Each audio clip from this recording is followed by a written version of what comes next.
Og så kender I godt tit det der, at man, når man så bruger en ganske almindelig stik, så går den op, eller den løsner sig. Men det er der råd for. Man tager en ganske almindelig elastik, så tager man 2 hårnåle, og så tager man hårnålen i elastikken den ene vej, sådan her, og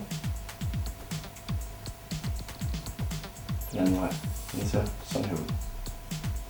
Når man så samlet en hestehale, så stikker man den ned, så den har kanten sådan her, ned i håret, helt lige ned. Og så svinger man med den anden rundt om, så den ikke kan slå rundt med. Så tager man den ned, bøjer den og sætter den fast. Der er nogle ganske almindelige hestehale, som ikke kan løsne sig.